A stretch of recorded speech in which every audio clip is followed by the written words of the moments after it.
하나님 말씀은 고린도후서 12장 1절부터 5절까지 읽습니다. 무익하나마 내가 부득불 자랑하노니 주의 환상들과 계시들로 나아가리라. 내가 그리스도 안에 있는 한 사람을 아노니 왜냐하면 그는 14년 전에 셋째 하늘에 이끌려 간 자라. 그가 몸 안에 있었는지 몸 밖에 있었는지 나는 모르거니와 하나님은 아시느니라.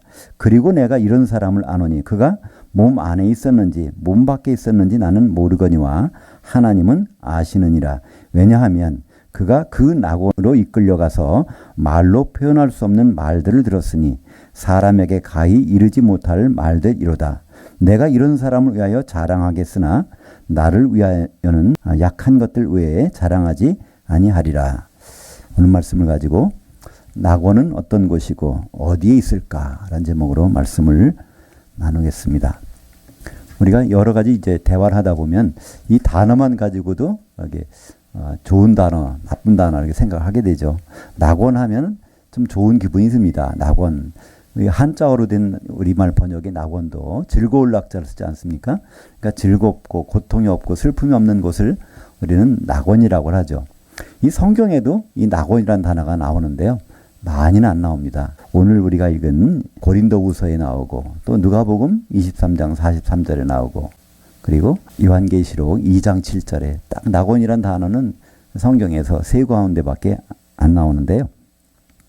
근데 이 낙원이라고 번역된 성경에 있는 단어는 우리가 알고 있는 세상의 낙원과는 전혀 구분되는 그런 단어입니다. 한마디로 성경에 나오는 낙원이라는 것은 울타리가 쳐진 곳이라는 거예요. 다른 데와 구분되어 있다는 그런 뜻입니다. 그 구분된 곳이 좋을 수도 있고 그렇지 않을 수도 있고 하여튼 간에 울타리가 쳐진 둘러싸인 곳이 낙원이란 그런 뜻입니다. 영어로는 낙원을 파라다이스라고 그러죠. 이 파라다이스라는 것은 원래 영어 단어가 아닙니다. 그것은 페르시아어의 페리데자라는 말을 영어식으로 바꾼 것입니다. 이 페르시아어의 페리라는 것은요, 주의라는 뜻이고 대자라는 것은 거기에 쌓이다. 그러니까 주위가 둘러싸있다라는 그 울타리가 있다는 뜻입니다.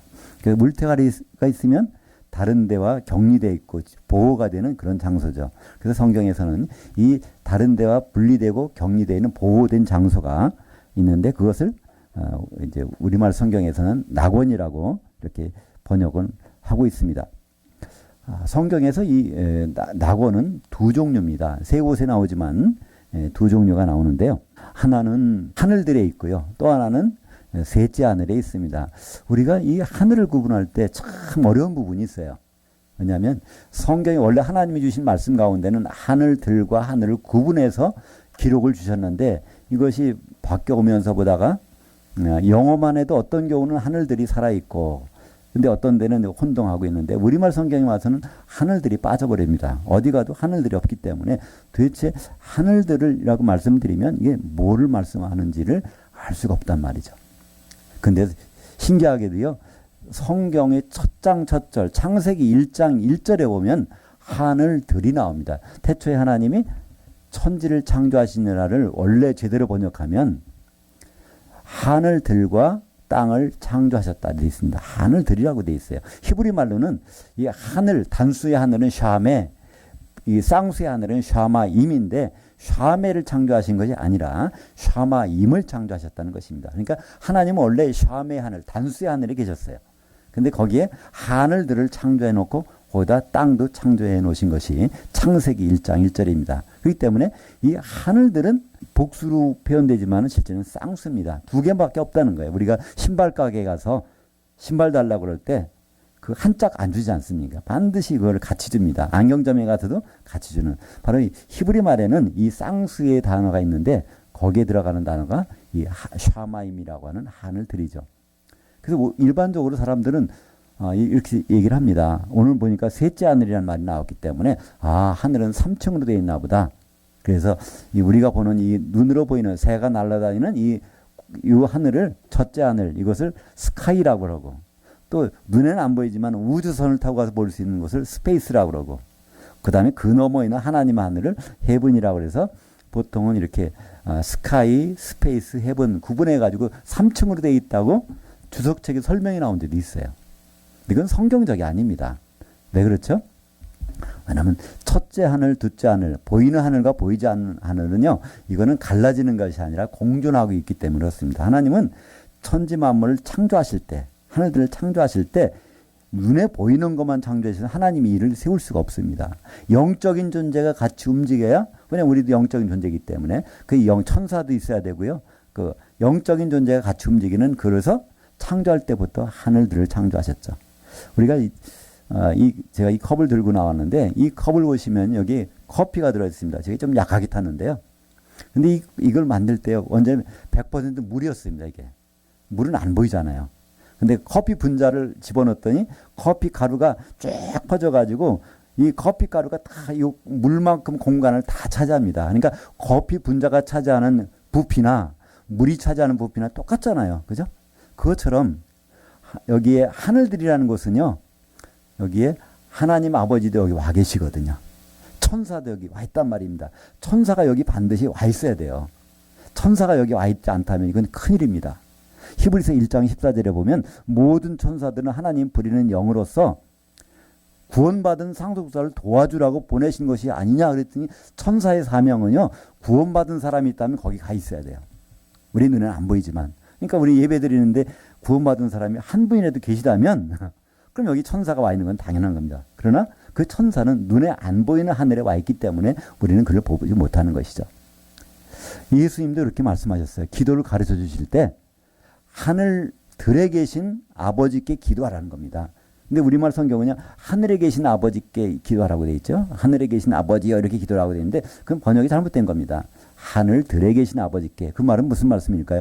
눈에는 안 보이지만 안 보이는 이 공간 속에 하늘에 아버지는 와 계시다는 겁니다. 그분께 기도하라는 거예요. 구만리장천에 멀리 있는 아버지께 기도하려고. 그러다 보니까 우리는 뭐라 그러죠? 고래고래 소리 지릅니다. 목청껏 소리 질러봐야 멀리 계신 분이 혹시 들으실까? 안 들리면 어떡하지? 그래서 소리 지르는데 소리 지를 필요가 없다는 거예요. 여기 와서 계시니까. 그럼 우리는 가만히 조곤조곤 얘기해도, 가만히 얘기해도, 설사 얘기를 안 해도 우리 마음 먹은 대로 다 아신다는 겁니다. 예수님이 마태복음 6장에서 기도를 가르쳐 주실 때 너희가 기도하려고 할 때 하나님은 다 아셨느니라는 거예요. 그러니까 우리가 기도는요, 하려고 하면 이미 기도 내용을 하나님이 아셨다는 거예요. 그렇기 때문에 예수님은 너희는 이렇게 기도하라. 네가 하려는 기도는 이미 아셨으니까 다른 내용을 기도하라고 주신 말씀이 주기도문입니다. 그러니까 주기도문의 내용을 보세요. 우리 거기에서 우리 필요한 돈 주세요. 무슨 세상을 좀 형통케 해주세요. 이런 말이 없잖아요. 그 주기도문 가르쳐 주신 부분에는 세 가지가 하나님에 대한 부분이 나오잖아요. 하나님의 이름과 하나님의 나라와 하나님의 뜻. 이거 좀 이루어지게 기도하라는 것이잖아요. 우리 건 아무것도 없어요. 그 다음에 나온 것도 날마다 우리에게 일용할 양식을 주시옵고, 그것도 사실은 번역이 좀 잘못됐어요. 양식이란 단어가 없습니다. 한 덩어리 떡을 같이 먹자는 거예요. 우리가. 그 떡이 뭘까요? 예수님의 생명이 떡이잖아요. 예수님을 같이 나누는 거 날마다 그렇게 우리가 하겠다는 고백을 하자는 겁니다. 그것도 사실은 일용할이 아니라 내일의 양식이란 뜻입니다. 내일. 그러니까 원래 구약시대 때요, 광야에서 만나가 내릴 때는요, 매일 고날치밖에 안 내렸어요. 그럼 내일의 만나가 내리는 건 딱 하루, 언제요? 안식일 바로 전날. 그러니까 내일의 양식을 구한다는 것은요, 주님이 오시면 안식이 되잖아요. 그때 그걸 생각하면서 떡을 같이 먹는, 그러니까 우리가 성도들이 하나가 되는 것을 기도 가운데도 고백하자는 것입니다. 그리고 우리가 빚진 자를 용서해 준 것 같이 그렇게 우리를 용서해 달라는 거예요. 그러니까 우리가 서로 사랑해야 된다는 거예요. 용서해야 된다는 거예요. 그죠? 그러니까 그 다음에 세 번째는 마귀의 유혹에 빠지지 않게. 빠졌으면 거기 건져 주시게. 그러니까 하나님에 대한 기도가 세 가지, 우리에 대한 기도가 세 가지. 그리고 끝나요. 각자 개별적인 내용은 한 가지도 없습니다. 왜 그럴까요? 이미 아셨기 때문에. 기도를 하려고 작정하는 순간에 우리의 각 기도 제목은 아셔서 그분이 원하는 시간에 우리에게 응답을 해 주시겠다는 겁니다. 그러니까 마음 놓고 이제는 주님이 가르쳐 주신 기도만 하라는 그 내용이 이제 주기도문인데, 거기에서 하신 말씀 중에 하늘들에 계신 우리 아버지여 하며 기도하고서 거기에 두 번째 소절에 그게 있죠. 뜻이 하늘에서 이룬 것 같이 땅에서도 이루어지이다. 세 번째 소절이죠. 거기에 그 하늘은요, 단수의 하늘이에요. 이 우주 만물이 창조되기 전에 그때 그분의 뜻이 있었다는 거예요. 그래서 하늘들을 창조하셨거든요. 하늘들을 창조하기 전에 갖고 계셨던 그 뜻이 땅에서 이루어지길 원하라는 겁니다. 근데 그 땅은요, 교회거든요. 왜냐하면 마태복음 5장부터는 산상수훈입니다. 그러면 5장 5절에 온유한 자는 복이 있나니 저희가 땅을 기업으로 받을 것이요. 그러니까 믿음의 사람들이 기업 영원히 없어지지 않는 걸 받는 것이 그게 교회잖아요. 그러면서 6장에서 주기도문도 산상수훈 중에 하나입니다. 그래서 그 땅은 6장까지 연결되는 거거든요. 그래서 우리 바로 그 뜻이 땅에서 교회 가운데서 이루어지게 해달라는 것입니다. 하나님의 원래 뜻이 뭘까요? 그건 예수님을 보내서 우리를 자녀 삼으시는 거예요. 왜냐하면 예수님이 가만히 독생자로 계시면 우리가 자녀가 안 되거든요. 그러니까 그분이 오셔서 피 흘려서 죽으시고 부활하실 때 맏아들 되시면 우리가 하나님의 아들들이 자녀가 되는 겁니다. 그럼 자녀를 많이 뽑아가지고 하나님 뭐에 쓰시겠습니까? 하나님 각자 이렇게 나눠줘서 잘 살라고 하십니까? 그럼 왜 이 우주 만물을 없애버리시죠? 자녀들을 많이 모으시는 것은 그들이 한 몸 돼서 예수님의 신부가 되도록 하려는 뜻입니다. 마태복음 9장 15절에 그게 있어요. 신부실에 있는 하나님의 아들들이 신랑과 같이 있을 때는 금식할 필요가 없느니라. 그러나 그 중에서 신랑을 뺏길 자가 있다는 거예요. 그때는 그 사람은 금식해야 된다는 거예요. 지옥 간다는 얘기입니다, 결국. 그러니까 우리 같이 신앙생활하고 있지만 하나님 아들들이 이게 한 몸 되기 위해서 필요한 것이 있어요. 뭐가 필요하죠? 성령의 기름입니다. 그러니까 성령은 여러 가지 우리에게 많은 것을 주세요. 생각나게 하고 능력도 주시고 많은 걸 주시지만 성령이 주신 첫 번째 목적 그리고 근본적인 목적이 따로 있어요. 성령이 언제 내렸죠? 오순절날 내렸습니다. 오순절날은요. 떡 2덩어리를 만들어서 하나님께 흔드는 거예요. 그러니까 유대인들은 떡을 만들 때 반드시 기름이 있어야 반죽을 합니다.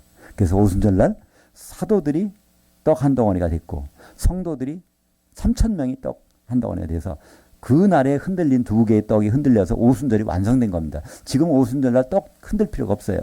그날 바로 사도들이 기초 속에 바로 성도들이 교회가 탄생된 날이 오순절입니다. 그러니까 오순절날 내린 성령의 기름 때문에 이게 한 몸이 됐다는 거예요, 교회가.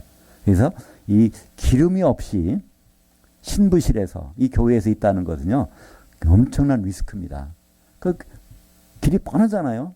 신랑을 만나러 올라간 열처녀처럼 거기서 길이 반드시 갈라지게 돼 있는 것입니다. 이렇게 천국은 어떤 곳일까요? 천국은요, 멀리 있는 것이 아닙니다. 예수님은 어디 계실까요? 예수는 여기 안 계세요. 히브리서 4장 14절에 보면 우리에게 계신 대제사장은 하늘들을 관통해서 뚫고 지나간 분이라는 거예요. 그 성경 원문에 그렇게 나왔어요. 근데 우리말 번역은 승천하신 자. 근데 그 승천이라는 것이 하늘들이거든요. 하늘들을 관통해서 뚫고 지나갔다는 거예요. 그렇다는 얘기는 그분이 하늘들을 관통해 뚫고 들어오신 적이 있다는 거죠. 그것이 어디 나올까요? 요한복음 3장 13절에 인자 하늘에서 그 셋째 하늘에서 이 여기 땅까지 내려온 자 외에는 다시 하늘들에 올라간 자가 없느니라 말씀하세요. 그러니까 예수님은 지금 여기 하늘들에 절대로 안 계십니다. 그분이 죽으시고 부활하시고 또 40일 동안 하늘들에 계셨어요. 그러다가 셋째 하늘로 올라가셨죠. 그리고서 지금 하늘 보좌 우편에 셋째 하늘에 계십니다. 근데 지금 이 하늘들에는 그러니까 아버지가 계시고 또 하늘들 중에서 이 교회에는 성령님이 계신 것이죠. 그래서 이 천국이라고 우리말 번역은 천국이라는 단어가 성경에 36번 나옵니다. 근데 마지막에 디모데전서에 있는 것은 번역을 잘못한 거고요. 그러니까 37번 중에 36번이 나오는데 이 36번 전부가 다 원문에 보면 단수가 아닙니다. 다 쌍수예요. 하늘들에 있는 나라, 하늘들의 나라. 그러니까 하늘들에 누가 계세요? 아버지가 통치하고 계신 그곳이 바로 천국이라고 번역된 것입니다. 그러니까 이 하늘들은 우리가 만나는 이곳이죠. 그렇기 때문에 오늘 나온 것은 보니까 셋째 하늘에 이끌려 갔는데 하늘들을 관통해서 뚫고 지나간 거예요. 성경에는 그 사람이 딱 2사람 나옵니다. 그죠? 요한계시록에 보면 바로 사도 요한이 이리로 올라오라. 그래서 4장 2절에 보면 거기서 셋째 하늘에 올라가는 장면이 나옵니다. 몸은 어디 있어요? 반모섬이 있었어요. 근데 영혼이 빠져나가서 올라간 거죠. 오늘도 보니까 이 사도 바울은 그렇게 고백합니다. 그가 몸 안에 있었는지 밖에 있었는지 나는 모르거니와 자기지만은 잘 빠져나갔다는 거예요. 우리가 꿈을 꾸면서 몸은 침대 위에 있는데 많이 돌아다니는 것처럼 바로 이 사도 바울도 그 고백을 하는 것입니다. 근데 어디까지 끌려갔어요? 셋째 하늘까지 이끌려가서 봤는데 그리고 나서 좀 더 들어갔다는 것입니다. 그것이 바로 3절에 그리고 나서 셋째 하늘 가서 끝나는 것이 아니라 그 깊은 곳에 들어가서 그 낙원까지 봤다는 것이죠. 그 낙원이 얼마나 말로 표현할 수 없는 그런 낙원이라는 거예요. 그러니까 이것은 그 오른편에 있는 강도 같은 낙원하고 틀리겠죠. 그러니까 누가복음 23장 43절에 나오는 그 낙원, 예수님이 그랬잖아요. 네가 오늘 나와 함께 낙원에 있으리라. 예수님이 승천하시기 전의 사건이에요. 예수님은 죽으시고 부활하신 다음에 40일 후에 승천하셨기 때문에 예수님은 계속 하늘들에 계실 때 사건이거든요. 그때 네가 오늘 나와 함께 낙원에 있으리라. 그러니까 예수님 안에서, 그리스도 안에서 죽은 자가 가는 공간, 특별한 울타리가 쳐져 있어서 그 바깥은 무엇일까요? 음부겠죠. 그죠? 음부하고 특별히 부활된. 믿지 않는 사람들은 음부에 떨어지지만 낙원에, 그리스도 안에서 죽은 사람은 낙원에 있다가 그래서 이제 주님 오시면 주님 만나러 올라가게 되는 것이죠. 그래서 이 요한계시록에 가보면요. 하늘들이라는 것이 딱 한 번 나와요. 그래서 요한계시록 12장 12절에 그래서 이건 외우기도 쉬워요. 12. 거기 보면 하늘들의 장막 치는 자들은 기뻐하도다, 즐거워하라 이렇게 얘기하고 있습니다. 그때는 무슨 말일까요? 예수님이 이제 하늘들로 오신다는 거예요. 그러면 우리가 이 땅에서 장막 치고 있다가 하나님의 장막을 치고 있다가 이제 주님께 올라가서 거기서 우리는 장막을 치게 된다는 얘기입니다. 그때 하늘들에다가 장막 친다는 것은 주님이 그것을 공중으로 오신다는 것이고 우리도 공중으로 올라간다는 것입니다. 이 하늘들에 있는 그 낙원, 죽은 사람이, 예수 안에 죽은 사람이 가는 낙원, 바로 예수님이 처음 공개하셨는데 누가복음 23장 43절 제가 읽습니다. 예수께서 이르시되 내가 진실로 네게 이르노니 네가 오늘 나와 함께 그 낙원에 있으리라 하시니라. 그래서 성경 원문에 보면요. 그 낙원, 정관사가 붙었어요. 낙원이 2개 있는데 요 낙원, 우리가 지금 하늘 들의 가운데 있는데 여기 있는 낙원이라는 거예요. 오늘 이제 고린도후서에 나오는 것은 셋째 하늘 속에 가서 거기에서 준비되고 있는 낙원. 근데 그 낙원이 어떤 낙원일까요? 그걸 요한계시록 2장 7절에 보면요. 하나님 낙원에는 뭐가 있어요? 생명나무가 있다는 거예요. 그러니까 그 생명나무는 또 어디 있죠? 요한계시록 22장에 보면 새 예루살렘 성 안에 있어요. 그러니까 이 새 예루살렘은 언제 나타나느냐면 이 하늘들이 다 끝나고 나서 그러고 나서 새 하늘에서 새 땅이 내려올 때 그때 그게 바로 새 땅이 바로 새 예루살렘이거든요. 거기에 나타나죠. 그러니까 지금 생명나무하고 그것은 어디가 있죠? 지금 셋째 하늘에 있어요. 그 생명나무는 창세기에 나오잖아요. 창세기 2장에 나오고 3장까지 나오는데 그게 거기 있다는 거예요. 그럼 무슨 뜻일까요? 이 구약 성경에 나오는 모든 것들은 그림자입니다. 그죠? 예수님이 말씀하셨어요. 요한복음 5장 39절에 너희가 성경에서 영생 얻는 줄 알고 성경을 연구하지만 이 성경은 영생 얻으려고 구원받을 용도가 되는 것이 아니라는 겁니다. 물론 그때 성경은 어디예요? 구약 성경이죠. 예수님이 그 말씀하시는 순간에는 신약 성경은 없으니까 그때 그래서 그것은 구약 성경의 모든 것들은 다 예수님과 관련돼서 나타나는 그림자들입니다. 그 생명나무의 길을 막아놓으셨어요. 창세기 2장 24절에 보면 창세기 3장 24절에 보면 선악과를 먹은 다음에 범죄하고 나서 범죄한 상태에서 생명나무 과실을 먹으면 그 상태를 끝까지 가니까 안 되잖아요. 그래서 완전히 치료한 다음에 죄를 치료한 다음에 그 생명나무를 먹게 하려고 거기서 격리시켰는데 그때도 보면 에덴 동산에 그 생명나무가 있었잖아요. 그 에덴 동산이라는 건 사실은요. 에덴이 기쁨이란 뜻이고요. 동산이라는 것은 히브리 말로 깐이라는 것을 동산이라고 번역했습니다. 이 깐이라는 건 똑같아요. 울타리가 쳐져 있는 공간이라는 뜻이에요. 이 파라다이스하고 똑같은 뜻입니다. 그러니까 사실 에덴 동산도 에덴의 낙원입니다. 낙원은 낙원인데 기쁨의 낙원이 있는데 그것이 이제 사라져 버리죠. 그건 다 그림자이기 때문에 사라질 것이고 모든 원형은 셋째 하늘에 감춰져 있습니다. 이 사도 바울은 지금 거기 가서 봤기 때문에 이걸 말로 할 수 없는 것들을 들었다는 거예요. 그건 내가 내 육신 이 세상 것은 자랑을 하는 것은 안 되겠지만 이것만큼 자랑해야 되겠다는 거예요. 왜 그럴까요? 사도 바울 같은 그런 위치에 있게 되면 그런 자랑거리를 반드시 갖게 되기 때문에 그러니까 우리는 지금 다시 한번 생각을 해봐야 됩니다. 정말 그런 좋은 곳이 있다면 거기 반드시 가야 되잖아요. 근데 가는 관문이 첫째 관문이 어딜까요? 하늘들에는 낙원입니다. 죽으면 일단 낙원에 가야 돼요. 낙원에 있지 않으면요, 거기서 부활을 못 하거든요. 그리스도 안에서 죽은 사람들이 부활하는데 그리스도 안에 죽지 않으면 낙원에 못 가잖아요. 음부에 있다가 좀 곤란합니다. 그죠? 그러니까 첫째는 우리는 이 죽어서 가는 낙원에 가는데, 근데 우리가 한번 생각할 게 있습니다. 이 죽어서 가는 낙원에서 들어가는 것도 좋지만 첫째는 나와야 돼요. 거기서 나와가지고 그때가 문제입니다. 낙원에서 나온 사람들은 전부 다 고린도후서 5장 10절에 보면 우리가 다, 우리라는 건 누구죠? 고린도 교회 성도들한테 얘기하는 거죠. 우리가 다 반드시 그리스도 심판 앞에 나타나게 되어 공중에 올라간다는 얘기입니다. 그 몸으로 행한 대로 선악간의 심판을 받는다는 것입니다. 그 몸 단수거든요. 우리 몸이 아니라 예수 그리스도의 몸 안에서 어떤 일을 했느냐에 따라서 선한 일이냐 악한 일이냐에 따라서 심판을 받는다는 것입니다. 예수님 몸을 이루는데 선한 일은 뭘까요? 기름을 준비하는 거고요. 악한 일은 뭘까요? 기름 준비를 못하게 하는 거죠. 그죠? 거기에 대해서 심판을 받게 됩니다. 그렇기 때문에 우리는 죽으면 낙원에 가서 예수님 만나고 이렇게 생각하시면 안 돼요. 왜냐하면 그 낙원은 종점이 아닙니다. 거기를 거쳐서 어디를 가야 돼요. 근데 거기를 가서 일단 보면 어디로 가죠?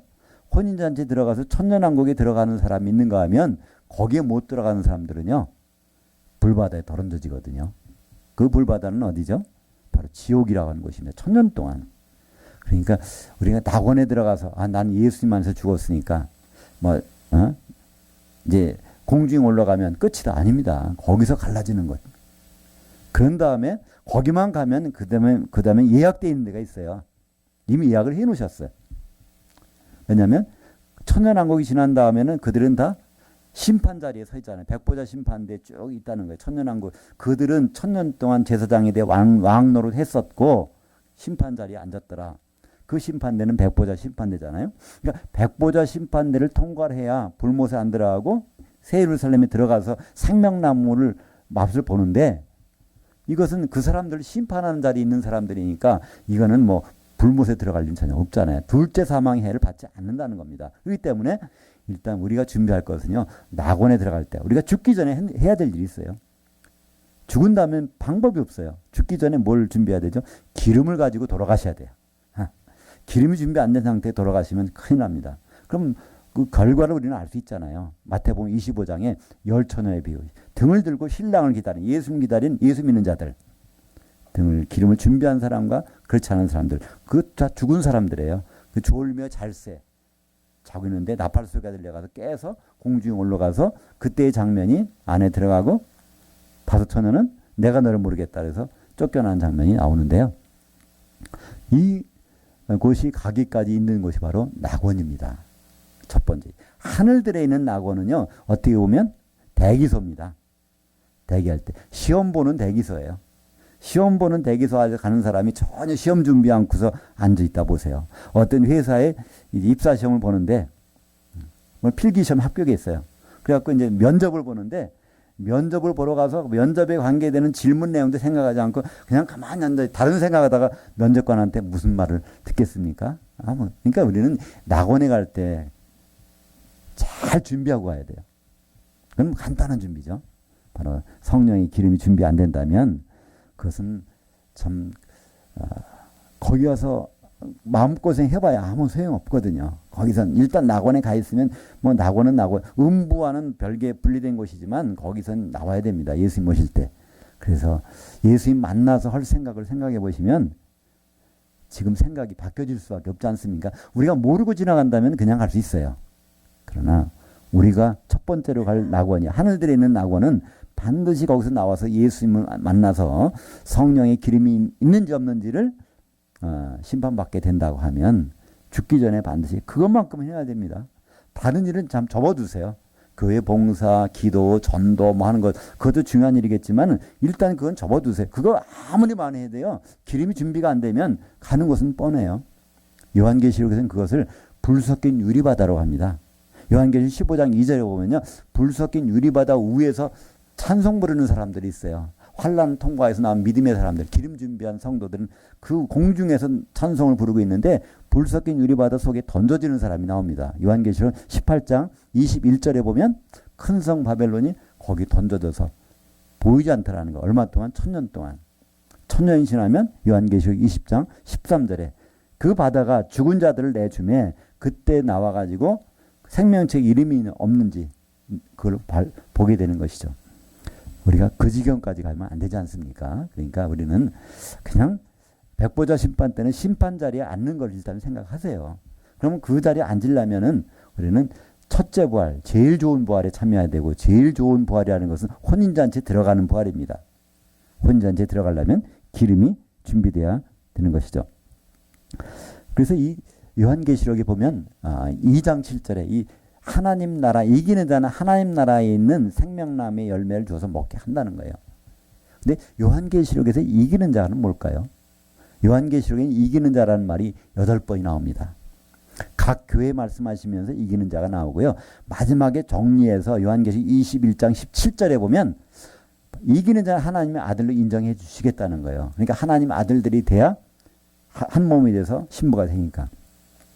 요한일서 5장 5절에 보면 이기는 자가 누구냐? 거기서 이기는 자를 설명해 줍니다.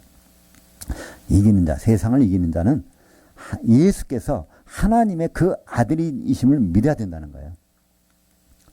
하나님이 예수님을 어떤 아들로 믿습니까? 독생자로 믿으십니까? 이거 좀 문제가 있습니다. 맞긴 맞지만요. 그분은 독생자이셨다가 죽으시고 부활해서 맏아들이 되셨다는 그 사실을 믿는 것입니다. 왜 맏아들이 되셨을까요?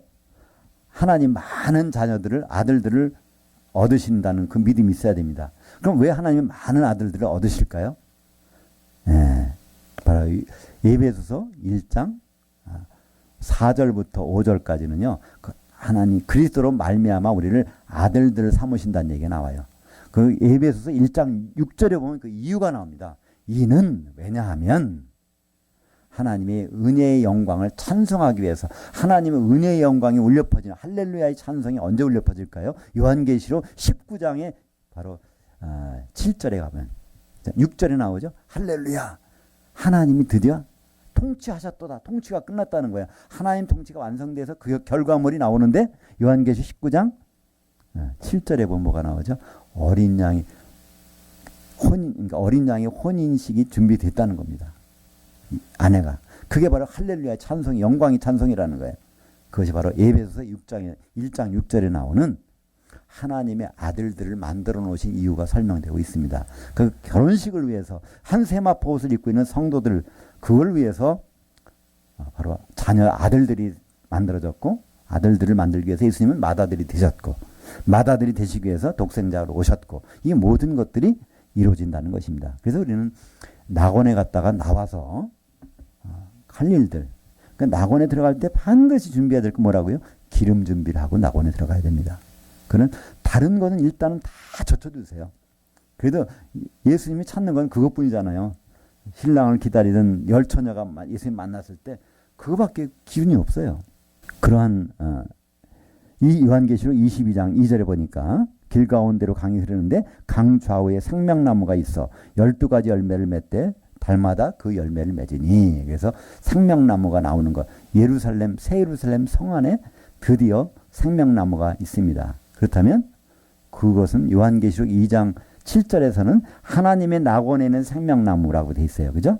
그러면 그 하나님의 낙원에는 생명나무라는 것은 하나님의 낙원. 우리가 죽어서 가는 그것이 아니라 오늘 사도 바울이 가서 본 셋째 하늘 속에 더 깊이 들어가서 봤던 그 준비되어 있는 그 낙원. 거기에 생명나무가 드디어 누구 것이 돼요? 우리가 먹을 거라는 겁니다. 근데 그 먹는 과정에서 반드시 필요할 것은 죽어서 가는 낙원에 갈 때 뭘 준비해야 됩니까? 기름을 준비하는 것밖에 없습니다. 어린 양의 신부는 공중에 신부실에 들어가서 거기서 반드시 한 신부가 돼서 나오는 것이죠. 마태복음 9장 15절을 제가 읽겠습니다. 예수께서 그들에게 이르시되 신부실 아들들이 신랑과 함께 있을 동안에 슬퍼할 수 있느냐? 그러나 신랑을 빼앗길 날이 이르리니 그때는 금식할 것이니라. 근데 우리말 번역은 이 번역이 제대로 있는 것이 잘 찾아보기 힘들었습니다. 흠정역도 번역이 좀 제대로 안 돼 있고요. 개역 개정도 제대로 안 돼 있고요. 번역이 거기는 어떻게 있는지 아세요? 이 마태복음 9장 15절 찾아보시면 혼인집 손님들이 신랑과 같이 있을 때 이렇게 번역되어 있어요. 혼인집이란 얘기가 아니고요. 거기 손님이란 얘기도 없습니다. 혼인집과 손님이 다른 단어가 있어요. 거기서 뭐가 됐냐면 바로 신부실이라고 되어 있어요. 신부 대기실이라는 뜻입니다. 우리 예식장에 가면은 거기서 신부 대기실에서 신부가 단장하고 있죠. 신랑은 언제 들어갑니까? 거기서 신부가 준비가 됐대 할 때 딱 예식장에 걸어 들어가잖아요. 그 준비도 안 됐는데 신랑이 걸어 들어가서 그냥 가만히 서 있으면요. 이거 참 신뢰가 되잖아요. 계속 신부가 입장하길 기다려봤자 아직 준비가 안 됐다는 거예요. 갑자기 뭐가 면사표가 벗겨지고 뭐가 빠지고 그랬다면요. 신랑 입장에서 그 결혼식이 말이 안 되잖아요. 그래서 신랑은 언제 출발하죠? 신부 대기실에서 신부가 다 준비가 됐다면 그때 먼저 가서 신부가 들어오는 걸 기다리고 있다가 맞는 장. 그것이 결혼 예식. 똑같습니다. 바로 마태복음 9장 15절은 그 말씀이죠. 신부실에 있는 그 아들들이 신랑과 같이 있는데 뺏길 날이 있다는 겁니다. 그 중에서 거기에 포함되지 않는 신부의 지체들이 돼서 되는데 포함되지 않는 그것이 내용이 구체적으로 나온 곳이 어디죠? 요한계시록 19장 8절에 보면 한 세마포옷이 입었는데 그 세마포는 성도들의 의로운 행실들이라 돼. 성도 한 명이 아니야. 수많은 성도들이 바로 세마포 옷을 입고 그리스도 옷을 입고 한 몸 된 상태가 거기서 나오죠. 그것이 마태복음 9장 15절이 완성된 상태. 그 한 몸에 들어가지 못한 기름이 없어갖고 들어가지 못한 빠져나간 사람들은 금식하는 겁니다. 금식이라는 건 뭐죠? 고통을 당하는 거예요. 얼마 동안? 1000년 동안. 어디서? 불바다. 그래서 1000년 동안 고통을 당하게 됩니다. 사랑하는 여러분, 이 지상에는 낙원이 없습니다.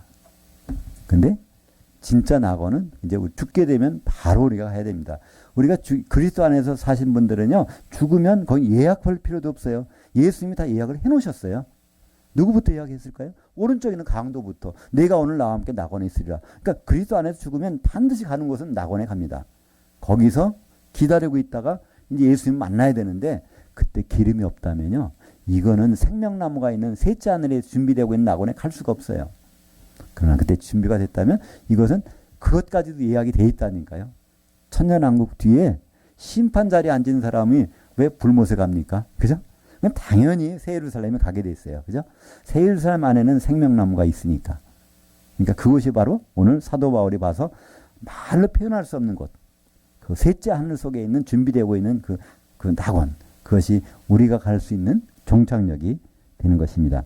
하나님은 사도 바울을 통해서 환상과 계시로 이것을 보게 해서 우리들에게 지금 공개하고 계신 거예요. 우리가 그냥 막연히 오른쪽에 있는 강도처럼 죽으면 기다리는 장소 낙원 이것만 생각하고 있는 사람들에게 바울을 셋째 하늘까지 끌려가서 그 진짜 낙원 셋째 하늘의 낙원을 보게 하셔서 이걸 기록해서 고린도후서 12장에다 자랑을 하는 거예요. 나 자랑하는 거 안 좋아하는데 자랑한다는 겁니다. 왜 그럴까요? 누구나 이렇게 될 수 있다는 거예요. 그리고 그것을 누구한테만 될 수 있죠? 준비한 자에게. 적어도 낙원 가는, 죽어서 낙원 가는 기전에 준비를 한 자, 기름 준비한 자를 위해서 성경은 친절하게도 오늘 바울을 통해서 본 것을 우리에게 보여주고 있습니다. 낙원은 두 종류입니다. 하늘들에서 있는 낙원. 예수님이 승천하시기 전에 죽었다가 강도와 같이 있던 그 낙원. 우리도 육신을 벗고 있을 낙원. 그게 있는가 하면 이제 이 세상이 다 없어진 다음에 그 다음에 천년왕국이 지난 다음에 그 다음에 나오는 새 예루살렘 생명나무가 있는 그 낙원 두 종류. 우리의 목표는 물론 거기죠. 근데 거기 가기 위해서는요. 어디부터요? 이 낙원 들어갈 때 준비를 단단히 하고 들어가야 됩니다. 우리가 이제 등산할 때, 에베레스트산 같은 그런 높은 산 아니더라도 가는 분들은 준비를 철저히 한다고 하잖아요. 그죠? 거기 가기 위해서는 산소 공급이 모자라니까 산소통을 매기도 하고 또 음식은 과일 종류로 고기를 먹으면 소화시키려면 산소를 많이 들어가니까 안 되니까 여러 가지 준비를 한다고 그러는데요. 우리 그냥 돌아가실 때 예수 믿고 죽는다고 해서 그냥 돌아가시면 큰일 난다니까요. 낙원에 분명히 가시는데 그때 기름이 준비 안 됐다면요. 그 다음부터는요. 참 험한 길이 펼쳐집니다. 그러나 기름이 준비됐다면요. 그 다음부터는 예수님이 다 예약이 끝났어요. 셋째 하늘 속에 있는 생명나무가 있는 낙원까지 예약이 다 끝난 상태. 문제는 우리가 살았을 때 이거 준비하느냐 아니냐 그것밖에 없습니다. 성경책이 이렇게 두껍지만요. 진리는 딱 한 가지예요. 성령의 기름이 준비되느냐 안 되느냐. 그 상태에서 낙원에 가느냐 그거 준비 안 된 상태에서 낙원에 가느냐. 두 가지밖에 없습니다. 기도하겠습니다.